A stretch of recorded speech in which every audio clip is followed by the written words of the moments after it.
नमस्कार, मी प्रणाली भोसले. माझे कोकणच्या बातमीपत्रात आपल्या सर्वांचं मनपूर्वक स्वागत करते. बातमीपत्राला सुरुवात करण्याआधी पाहूयात हेडलाईन्स. रेशनवर निकृष्ट तांदळाचा आरोप. कुर्डूच्या महिलांचा जिल्हाधिकारी कार्यालयावर मोर्चा. राजा केणींनी विचारला अधिकाऱ्यांना जाब. गोदरेज टाटा स्टील विरोधात सुधाकर घारे आक्रमक. स्थानिक तरुणांना कायमस्वरूपी नोकरीची मागणी. रोजगारासाठी आंदोलनाचा इशारा. गोगावलेंच्या पालकमंत्री पदावर भास्कर जाधवांची टीका. महायुतीच्या पालकमंत्री निवडीवर सवाल. आणि चौदार तळ्यात मंत्री संजय शिरसाट 2 तास बोटीत. पाहणी दौऱ्यात नेमकं काय घडलं? महाड शहरात चर्चेला उधाण. पाहूया सविस्तर वृत्त. अलिबाग तालुक्यातील कुर्डूस विभागात रेशनिंगच्या माध्यमातून निकृष्ट दर्जाचा तांदूळ दिला जात असल्याचा आरोप करण्यात आलाय. या प्रकाराचा निषेध करत कुर्डूस विभागातील महिलांनी तांदळाच्या नमुन्यासह थेट जिल्हाधिकारी कार्यालयावर धडक दिली. शिवसेना जिल्हा प्रमुख राजा केणी आणि जिल्हा परिषदेच्या महिला व बालकल्याण समितीच्या सभापती रसिका केणी यांच्या नेतृत्वाखाली हा मोर्चा काढण्यात आला. यावेळी निकृष्ट तांदळाचे नमुने जिल्हा पुरवठा अधिकाऱ्यांसमोर ठेवण्यात आले. रेशनवर येणारा चांगला दर्जाचा तांदूळ स्थानिक कर्मचारी परस्पर व्यापाऱ्यांना विकतात. गोदामात तांदळाची अदलाबदल केली जाते आणि त्यानंतर निकृष्ट तांदूळ नागरिकांना दिला जातो असा गंभीर आरोप करण्यात आला. या मुद्द्यावर राजा केणी यांनी अधिकाऱ्यांना जाब विचारत कारवाईची मागणी केली. तसेच यापुढे नागरिकांनी निकृष्ट दर्जाचा तांदूळ स्वीकारू नये अशी भूमिका रसिका केणी यांनी घेतली. त्यामुळे कुर्डूसमधील रेशन तांदळाच्या प्रश्नावर आता प्रशासन काय कारवाई करते याकडे सगळ्यांचं लक्ष लागलंय. जयपूर मतदारसंघातील महिलांची अशी तक्रार होती की 6 महिने त्यांना एकदम निकृष्ट दर्जाचा तांदूळ हा दिला गेला होता. त्यांनी वाट बघितली की या महिन्यात चांगला मिळेल, त्या पुढच्या महिन्यात चांगला मिळेल, पण तरी पण देखील त्यांची तक्रार प्रश्न त्यांचा सुटला गेला नाही त्यांना. त्यानंतर त्यांनी माझी भेट घेतली. भेटीदरम्यान त्या मला बोलल्या की ताई असा तांदूळ आमच्याकडे येतोय, मला येतोय, त्याला काय करता येईल. त्यांना घेऊन मी पुरवठा अधिकाऱ्यांकडे आले आणि आज असा अर्ज आम्ही देतो की हा निकृष्ट दर्जाचा तांदूळ आहे तो त्यांना न मिळता अल्टरनेटिव्ह की नाही पण 1 महिन्यात तरी चांगला मिळावा यासाठी आम्ही आज तहसीलदार ऑफिसला आलेलो आहोत. पण जे रेशनिंग दुकानदार आहेत तो गोडावातून माल घेतला गेल्यानंतर तो प्रत्यक्ष त्या रेशनिंग दुकानामध्ये जातोय की नाही ते यांच्यावर लक्ष ठेवायला पाहिजे. कारण तो काही दुकानात तो माल पोचत नाही, काही दलालामार्फत तो तांदूळ हा विकला जातो आणि त्या गोरगरीब जनतेला जो चांगला तांदूळ द्यायचा असतो तो चांगला तांदूळ पोचत नाही, मिळत नाही आणि निकृष्ट दर्जाचा जो दलालांकडनं जो तांदूळ दिला जातो आणि तो तांदूळ ह्या माझ्या माता बंधू भगिनी ज्या आहेत त्यांना तो वाटप केला जातो. तरी ह्याची कुठेतरी दखल घ्यावी म्हणून आज आम्ही जिल्हा पुरवठा अधिकाऱ्यांका पूर्ण ह्या महिला मंडळ घेऊन आलेलो आहे आणि तशी आम्ही तक्रार केलेली आहे. जर याच्या पुढे सुद्धा जर चांगला तांदूळ आणि चांगला प्रकारे धान्य जर पुरवठा झाला नाही तर आम्हाला रस्त्यावर उतरून ह्या पुरवठा अधिकाऱ्यांच्या विरोधात आणि जिल्हाधिकाऱ्यांच्या जे काय ह्या पुरवठा शाखेमध्ये किंवा धान्याच्या प्रक्रियेमध्ये आहे त्यांच्या विरोधात जनआंदोलन करावं लागेल. मुंबई पुणे द्रुतगती मार्गासाठी 1995 पासून संपादित करण्यात आलेल्या 14 हेक्टर आदिवासी जमिनीचे भुईभाडे किंवा मोबदला मिळावा या मागणीसाठी आदिवासी समाजानं आंदोलन सुरू केले. संविधानाच्या मार्गाने शांततेत आंदोलन करत असल्याचं आंदोलकांनी सांगितलं. प्रशासनासोबत झालेल्या बैठकीत MSRD, वनविभाग आणि इतर अधिकारी उपस्थित होते. 24 तारखेपर्यंत लेखी निर्णय देण्याचे आश्वासन प्रशासनाकडून देण्यात आल्याचं आंदोलकांनी सांगितलं. मूळ मागणी भुईभाडे मिळण्याची असून यावर निर्णय न झाल्यास 24 तारखेला मुंबई पुणे द्रुतगती मार्ग बंद करण्याचा इशारा देण्यात आलाय. रस्ता बंद पडू नये म्हणून MSRDने प्रांत अधिकारी प्रकाश संगपाळ यांच्या मध्यस्थीनं आश्वासन दिल्याचं आंदोलकांनी स्पष्ट केले. दरम्यान संबंधित रस्ते विकास महामंडळ आणि नगरविकास मंत्री तथा उपमुख्यमंत्री एकनाथ शिंदे यांनी या मागणीची दखल न घेतल्यास त्यांच्या राजीनाम्याची मागणी करण्याचा इशारा देखील देण्यात आला आहे. आंदोलनस्थळी आदिवासी महिला आणि पुरुष मोठ्या संख्येने उपस्थित होते. ते जे काही संस्थेचे जे काही पदाधिकारी आहेत, सामाजिक संस्थेचे स्वतःचे दळीधारक आहेत ते आणि आमचे हे सर्व यंत्रणा यांचं एकत्रित आता समोर चर्चा केलेली आहे. त्यांची मागणी आहे की त्याची भरपाई रक्कम मिळावी. MSRDCच्या अधिकाऱ्यांनी या ठिकाणी त्यांना उत्तर दिलेलं आहे. त्यांची भूमिका काय आहे. तसंच यापूर्वी या अनुषंगाने जिल्हा कार्यालयाने जे काय आमच्याकडून जो रिपोर्ट मागवला होता तो सुद्धा आम्ही माझ्याच कार्याकडून देण्यात आलेला आहे. भूमी अभिलेख विभागाचं त्याच्यामध्ये यापूर्वी केलेली मोजणी किंवा फॉरेस्ट विभागाचे असणारी याबाबतची त्यांच्याकडचे दस्त याचे पण आपण यापूर्वी माहिती घेतलेली आहे. तर आज त्यांची जी मागणी आहे त्या अनुषंगाने आता त्यांना आम्ही असं एकत्रित बैठक घेऊन सांगितलेलं आहे की तुमच्या मागणीच्या अनुषंगाने सर्व विभागाने आज तुम्हाला लेखी उत्तर दिलेलं आहे आणि त्याच्यामध्ये त्यांचं समाधान झालेलं नाही.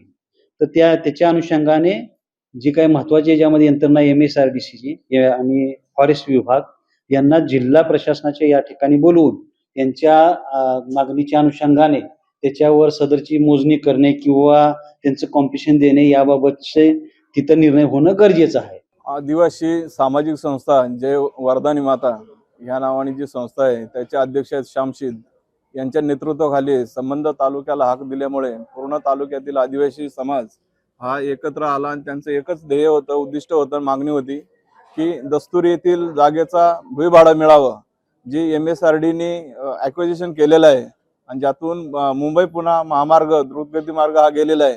तर त्याचं आज तगायत कोणत्याही प्रकारचं भाडं किंवा त्याचं मूल्य काही मिळालेलं नाही. त्या संदर्भात आजचं हे मोर्चाचं आयोजन केलेलं होतं आणि ह्या संदर्भात दोन्ही तालुक्याचे जे प्रांतसाहेब आहेत कर्जत आणि खालापूर ते संबंधित त्यांनी एक आढावा मीटिंग घेऊन आमच्याशी चर्चा केली आणि त्या चर्चेसाठी MSRDचे वरिष्ठ अधिकारी तसेच फॉरेस्ट डिपार्टमेंट तसेच भूमी अभिलेख आपले खालापूरचे तहसीलदार साहेब चव्हाण साहेब हे सर्व मंडळी उपस्थित होते, अधिकारी उपस्थित होते आणि त्यातून मार्ग निघाला की जोपर्यंत तुमच्या मागण्या पूर्ण होत नाही तोपर्यंत तुम्ही आंदोलन करा. पण त्यांनी एक विनंती केली की तुर्तास आम्ही हा पूर्ण विषय आहे तो कलेक्टर साहेबांच्या दरबारी नेतोय, त्यांच्या कानावर हा विषय लेखी टाकतोय आपण आणि त्यातून जर मार्ग तर 100% निघेल असं आपल्याला लेखी पत्र दिलेलं आहे प्रांत साहेबांनी आणि त्याच्यावर जवळजवळ 5-6 सह्या आहेत आणि ह्या सह्यांचं पत्र लेखी आपल्याला मिळालेलं आहे आणि तुर्तास आम्ही ह्याच आशेवर आहोत की पुढे आमची जी मागणी आहे ती पूर्ण होईल आणि याच्यातून प्रशासन मार्ग काढेल. हीच त्यांनी आम्हालाही विनंती केली की तुर्तास तुम्ही हे आंदोलन थांबवा आणि या 3 दिवसात तुम्हाला आम्ही ठोस निर्णय देतो अशी त्यांनी आम्हाला ग्वाही दिलेली आहे. रायगडच्या कर्जत खालापूर परिसरातील गोदरेज आणि टाटा स्टील कंपनीत स्थानिक तरुणांना कायमस्वरूपी रोजगार मिळावा या मागणीवरून अजित पवार गटाचे राष्ट्रवादी काँग्रेसचे जिल्हाध्यक्ष सुधाकर घारे आक्रमक झालेत. कॉन्ट्रॅक्ट बेसवर काम करणाऱ्या स्थानिक तरुणांना कायमस्वरूपी नोकरीत समाविष्ट करण्याची प्रमुख मागणी त्यांनी केली आहे. याबाबत पत्रकार परिषद घेत सुधाकर घारे यांनी कंपनी प्रशासनाला इशारा दिला. कर्जत आणि खालापूर तालुक्यातील तरुणांना लवकर न्याय मिळाला नाही तर 26 ऑगस्ट रोजी आंदोलनाची दिशा ठरवणार असल्याचं त्यांनी सांगितलं. या कंपन्या स्थानिक शेतकऱ्यांच्या जमिनीवर उभारण्यात आल्या त्यामुळे रोजगाराच्या संधीही स्थानिकांना मिळाल्या पाहिजेत अशी भूमिका घारे यांनी मांडली. स्थानिक तरुणांना डावलून बाहेरील कामगारांना प्राधान्य दिले जात असल्यास ते कदापि सहन केले जाणार नाही असा इशाराही त्यांनी कंपनी व्यवस्थापनाला दिला. दोन्ही कंपन्यांच्या मध्ये जे दोन्ही काम कॉन्ट्रॅक्ट बेसवर काम करतायत त्याला दोन्ही कंपनीमध्ये टाटा असो गोदरेज असो त्याला परमनंट करावं. ते कोणाचे कॉन्ट्रॅक्ट बिंट्रॅक्ट आहे यूपीला जाऊ द्या, बांगलादेशला जाऊ द्या, पण ह्याला सर्वांना परमनंट करणं गरजेचं आहे. आणि आपल्याला जी भरती आहे खऱ्या अर्थाने जी 80% जी शासन निर्णय आहे त्या 80% आपल्याकडे आता किती आपल्याला रोजगार एम्प्लॉय लागणार आहेत आणि किती लोकांना आपण रोजगार देणार आहेत त्याचा आम्हाला पूर्ण खुलासा द्यावा आणि आमच्याकडून तुम्ही आमच्या लोकल लोकांना किती लोकांना नोकरी देणार आहेत याची सुद्धा आम्हाला त्यांनी माहिती देणं गरजेचं आहे. माझ्याकडून तर मी पूर्ण त्याचा एल्गार पुकारलेला आहे. मला या लढ्यामध्ये मला जीवाला मुखावं लागलं तरी चालेल परंतु मी या लढ्यामधून मागे हटणार नाही. जोपर्यंत आपल्या कर्जत खालापूरच्या आणि खोपोलीच्या तरुणांना हक्काचा रोजगार मिळत नाही, जोपर्यंत त्याला परमनंट स्वरूपाचा रोजगार मिळत नाही तोपर्यंत पहिले टाटा आणि गोदरेजच्या या लढ्यामधून मी मागे हटणार नाही.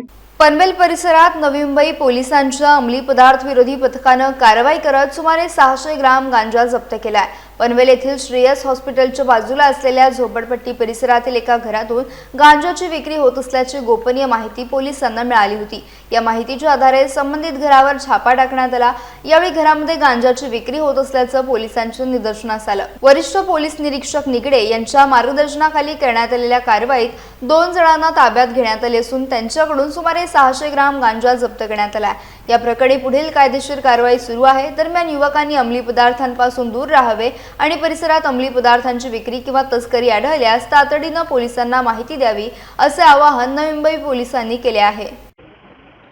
अंमली पदार्थ विरोधी पथकांना प्राप्त झालेल्या माहितीप्रमाणे आणि वरिष्ठांच्या मार्गदर्शनाप्रमाणे आम्ही या ठिकाणी येऊन घटनास्थळी येऊन कारवाई केलेली आहे. त्यामध्ये 2 इसमांना ताब्यात घेऊन त्यांच्याकडे 600 ग्रॅम गांजा हा जप्त केल्यात आहे. पुढील कारवाई करून पोलीस ठाणे पुढील आम्ही गुन्हा नोंद करून आहे. ही कारवाई अशीच यापुढे चालू राहणार आहे. यापुढे अशीच कारवाई करा. कुणाही सर्व जे पब्लिक आहेत त्यांना कुठलीही माहिती भेटल्यास त्यांनी बेधडकपणे अंमली पदार्थ विरोधी पथक तसेच पोलीस ठाणेच माहिती द्यावी. पोलीस ठाणे किंवा अंमली पदार्थ हे कारवाई करणारच. युवकांना काय आवाहन करावं? युवकांनी समोर येऊन याबाबत माहिती द्यावी. कोणीही करत असेल तर त्यांना संरक्षण भेटणार आणि त्यांनी त्यांच्या माहितीप्रमाणे कारवाई केली जाईल. पेण तालुक्यातील अंमली पदार्थांची विक्री आणि अवैध धंद्यांविरोधात पेण भाजपा युवा मोर्चाच्या वतीने तहसीलदारांमार्फत राज्याचे मुख्यमंत्री तथा गृहमंत्री देवेंद्र फडणवीस यांना निवेदन देण्यात आलं. पेणमधील विविध भागात गांजा, एमडी ड्रग्ज, गुटखा तसेच गावठी आणि बनावटी दारूचे सेवन तरुणांकडून होत असल्याचा दावा निवेदनात करण्यात आलाय. अंमली पदार्थ विक्रेत्यांवर कारवाई होत असली तरी या पदार्थांचा पुरवठा करणाऱ्यांपर्यंत पोहोचणं गरजेचं असल्याचं युवा मोर्चाचे अध्यक्ष स्वप्नील म्हात्रे यांनी सांगितलंय. त्याचबरोबर मटका, जुगार, भंगार आणि अवैध मद्यविक्री यांसारख्या कथित अवैध धंद्यांवर देखील कारवाई करण्याची मागणी करण्यात आली आहे. गावठी दारूचा व्यवसायामुळे अनेक कुटुंबे प्रभावित होत असल्याचा दावा देखील करण्यात आलाय. तसेच दादर सागरी पोलीस ठाणे खाडी किनारी नव्यानं बांधण्यात यावी अशी मागणी करण्यात आली. यावेळी भाजपचे विविध पदाधिकारी आणि कार्यकर्ते उपस्थित होते. आज आम्ही पेण तालुका युवा मोर्चा व भाजप पदाधिकारी यांच्या वतीने या राज्याचे मुख्यमंत्री तथा गृहमंत्री देवेंद्रजी फडणवीस साहेब यांना एक निवेदन दिलेलं आहे. त्यामध्ये आम्ही पेणमध्ये चालू असलेल्या अवैध धंदे जसे की ड्रग्ज, गांजा, गुटखा, एमडी याविषयी वेगवेगळ्या विषयांवर निवेदन सादर केलेलं आहे. रायगड जिल्ह्यामध्ये जी अंमली पदार्थ विरोधी कारवाई सुरू आहे तशीच कारवाई पेणमध्येही जोराने चालू व्हावी व जे हे आता गुन्हेगार सापडत आहेत त्यांच्या नंतर त्यांच्या मुळाशी जाऊन त्यांना जे सापणार आहेत की मूळ विक्रेते आहेत यांनाही अटक करण्यात यावी व त्यांच्यावरही कठोर कारवाई व्हावी असं निवेदन आम्ही इथं दिलेलं आहे. तसेच ठिकठिकाणी आज तुम्ही बघाल तर तरुणाई ही पेणमधली मग आमच्या इथला रेल्वेचा सर्व्हिस रोड असेल, पबजी रोड असेल, पीरडोंगरी असेल, बायपास असेल, रेल्वे कॉलनीचा भाग असेल, कासमाळचा भाग असेल, धावटेच्या समोरील आदिवासी वाडीवरील त्या चायना वॉलच्या इथला भाग असेल, त्या प्रत्येक एरियामध्ये तरुणाई ही गांजा आणि ड्रग्जच्या अधीन गेलेली दिसत आहे. तिथं ते सेवन करताना आढळत आहेत. ही खंतेची बाब आहे. एक तरुण नागरिक किंवा जागरूक नागरिक म्हणून आम्ही आज हा जो पवित्रा घेतलेला आहे हा पेणच्या तरुणाईच्या भविष्यासाठी घेतलेला आहे. महायुती सरकारकडून पालकमंत्री पदाची घोषणा झाल्यानंतर आता राजकीय आरोप प्रत्यारोपांना धार आली आहे. ठाकरे गटाचे आमदार भास्कर जाधव यांनी गुहागरच्या पालपेने गावातून महायुती सरकारवर जोरदार टीका केली आहे. पालकमंत्री पदाच्या वाटपावरून बोलताना जाधव यांनी मंत्री गिरीश महाजन आणि भरत गोगावले यांच्यावर निशाणा साधला. कुंभमेळ्यातील कथित भ्रष्टाचाराचा उल्लेख करत गिरीश महाजनांना नाशिकचे पालकमंत्री पद देणे म्हणजे भ्रष्टाचाराचे प्रमोशन करण्याचा आरोप त्यांनी केला. त्याचबरोबर नाशिकच्या रस्त्यांवरील खड्ड्यांचा संदर्भ देत मुंबई गोवा महामार्गाची वाट लावण्यासाठी भरत गोगावलेंना पालकमंत्री केलंय का असा सवाल भास्कर जाधव यांनी उपस्थित केला. नाशिकपेक्षा अधिक खड्डे पाडण्यासाठी गोगावलेंची नियुक्ती झाली आहे का असा टोला त्यांनी लगावला. पालकमंत्री पदाच्या वाटपावरून जाधवांच्या या वक्तव्यामुळे रायगड आणि रत्नागिरीच्या राजकारणात नव्या चर्चेला सुरुवात झाली आहे. असं आहे की रायगडचं पालकमंत्रीपद भरत शेठ गोगावलेंना मिळालं, चांगली गोष्ट आहे. ते माझे मित्रच आहेत, मला आनंद आहे, मी त्यांना शुभेच्छा देतो. परंतु ते त्यांना पालकमंत्रीपद का मिळालं तुम्हाला सांगू का? ते मुंबई गोवा रस्त्यावरच्या खड्ड्यांकडे लक्ष देणार आहेत. तुम्ही बघितलं असाल की नाशिकमध्ये कधीही एवढे खड्डे पडले नव्हते, तेवढे खड्डे पडलेले आहेत, तेवढे खड्डे पडलेले आहेत. नाशिकमध्ये कुंभमेळ्याकरता 37,000 कोटी रुपये येणार आहेत, त्यातले 15,000 कोटी रुपये आलेले आहेत. त्याच्यामध्ये 1,021 कामांची टेंडर काढलेली आहेत, 591 कोटीची टेंडर काढली. त्या कामांमध्ये फार मोठा भ्रष्टाचार झालाय आणि ते बहुतांशी भ्रष्टाचार करणारे लोक हे मंत्री गिरीश महाजनांचे नातेवाईक आहेत. गिरीश महाजनांचे ते नातेवाईक आहेत आणि म्हणून गिरीश महाजनांच्या नातेवाईकांनी मोठा भ्रष्टाचार केला संपूर्ण नाशिक खड्ड्यामध्ये घालण्याचं काम हे गिरीश महाजनांनी केलं. खूप मोठा भ्रष्टाचार करण्याचं काम हे ते कुंभमेळा मंत्री असल्यामुळं त्यांच्याकडून होतंय आणि म्हणून त्यांना प्रमोशन म्हणून त्यांना पुन्हा नाशिकचं पालकमंत्रीपद दिलं. मला असं वाटतं भरत गोगावलेंना सुद्धा अधिक खड्डे पाडण्याकरता म्हणून तो पालकमंत्रीपद दिला असावं. महाडच्या ऐतिहासिक चौदार तळ्याच्या जलशुद्धीकरण आणि सुशोभीकरणाच्या कामाला सुरुवात झाली आहे. याच कामाची पाहणी करण्यासाठी मंत्री संजय शिरसाट महाड दौऱ्यावर आले होते. सायंकाळच्या सुमारास चौदार तळ्याची पाहणी करण्यासाठी मंत्री शिरसाट 2 बोटीतून तळ्यात गेले.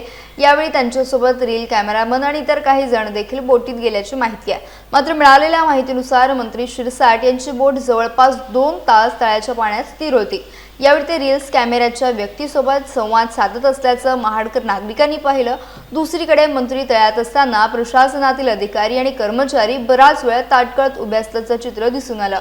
त्यामुळे मंत्री नेमके 2 तास बोटीत काय करत होते असा सवाल उपस्थित होतोय. महाड शहरात याबाबत विविध चर्चांना उधाण आलंय. या संपूर्ण प्रकारामुळे मंत्री शिरसाट यांच्या पाहणी दौऱ्याची शहरात चांगली चर्चा रंगली आहे.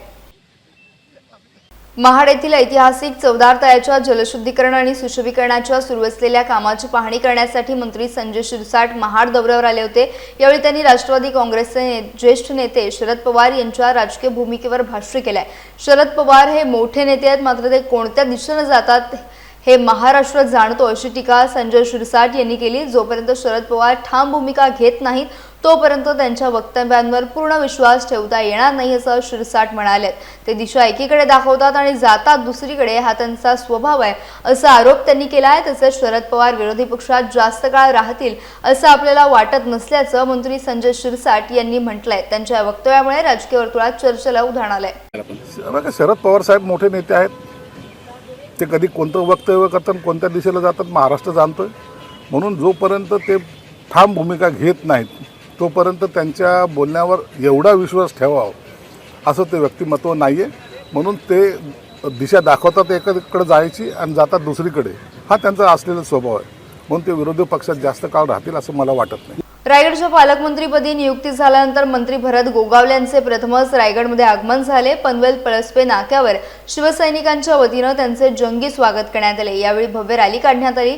ढोल ताशांचा गजर, घोषणाबाजी आणि फुलांची उधळण करत शिवसैनिकांनी मोठ्या उत्साहात पालकमंत्र्यांचे स्वागत केले. उत्साही वातावरणात भरत गोगावले यांनी नॅपकिन फिरवत उपस्थित शिवसैनिकांना अभिवादन केलं.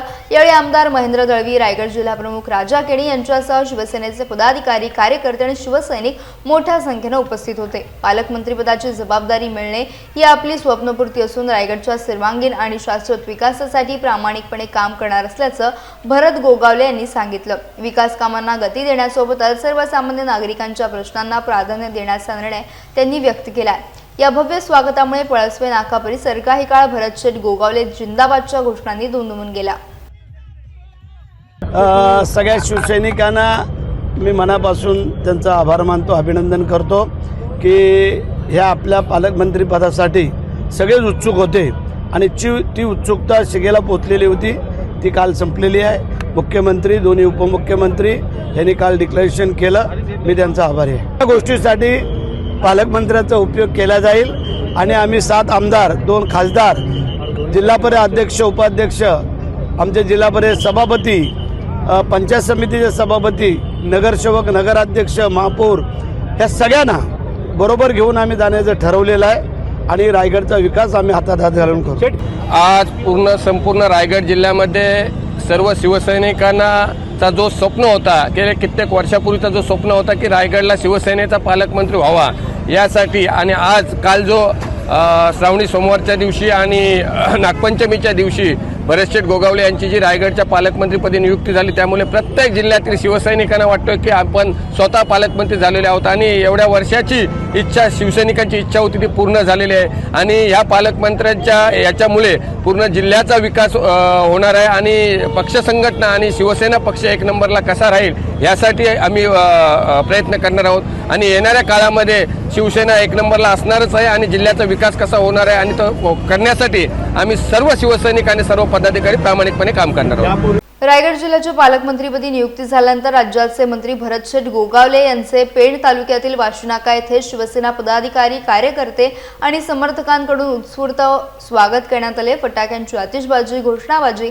आणि पुष्पगुच्छ देत पालकमंत्र्यांचं स्वागत करण्यात आलं। त्यांच्या आगमनामुळे पेणमध्ये शिवसैनिकांमध्ये उत्साहाचं वातावरण पाहायला मिळालं। यावेळी पालकमंत्री भरतशेठ गोगावले यांनी राहुल पाटील यांच्या वाशीनाका येथील कालवण धाब्याला सदिच्छा भेट दिली। पेण पोलीस निरीक्षक संदीप भोसले आणि वडखळ पोलीस निरीक्षक संतोष जाधव यांनी त्यांचे स्वागत केले। यावेळी पेण तालुक्यातील विविध प्रश्न, विकास कामे आणि जनतेच्या आक्षेपांबाबत चर्चा करण्यात आली। पालकमंत्र्यांच्या माध्यमातून रायगडच्या विकासाला गती मिळेल असा विश्वास यावेळी व्यक्त करण्यात आला।